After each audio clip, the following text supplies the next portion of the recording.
Hello, chef Harpal Singh સોખીના YouTube channel પર હું વર્ષા તમારું સ્વાગત કરું છું। આજે આપણે બનાવીશું તુરઈ અને પાત્રાનું શાક। એના માટે પહેલા આપણે એક મસાલો બનાવી લઈશું। 1 કપ જેટલી કોથંબીર, 1 કપ જેટલું ખોપરું, 8 થી 10 લસણની કળી, અડધો ઇંચ અદરકનો ટુકડો,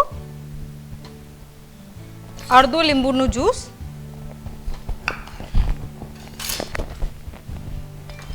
એક ચમચ જેટલી ખાંડ અને મીઠું સ્વાદ પ્રમાણે।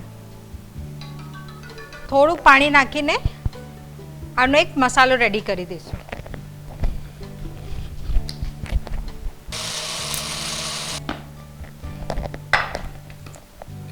આપણો પેસ્ટ રેડી છે। મેં આ એક મોટી તુરઈ લીધેલી છે, એને આપણે નાના ટુકડામાં કાપી લઈશું।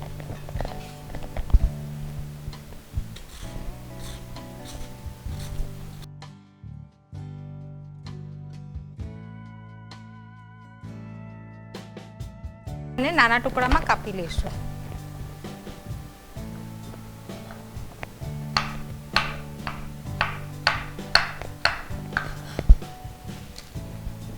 આપણે આપણી તુરઈને કાપી લીધી છે। હવે આપણે એનો વઘાર કરશું। એના માટે 1.5 ટેબલસ્પૂન જેટલું તેલ, અડધી ચમચ જેટલી રાઈ, અડધી ચમચ જેટલું જીરું, અડધી ચમચ જેટલી હિંગ।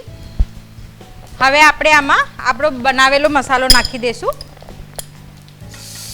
થોડુંક મીઠું, આપણે ઓલરેડી મસાલામાં મીઠું નાખેલું છે તો થોડુંક મીઠું નાખશું। અડધી ચમચ જેટલી હળદ અને 1 ચમચ જેટલો ધાણાનો પાવડર, અડધી ચમચ જેટલી મરચાંનો પેસ્ટ।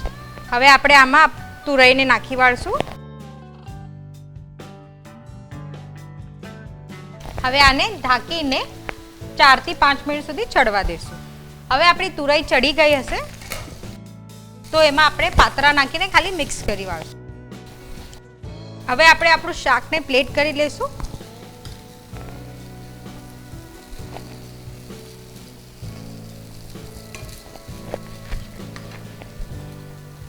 આપણું તુરઈ અને પાત્રાનું શાક હવે રેડી છે। તમે એને ફુલકા અને પરાઠાની સાથે ખાઈ શકો છો।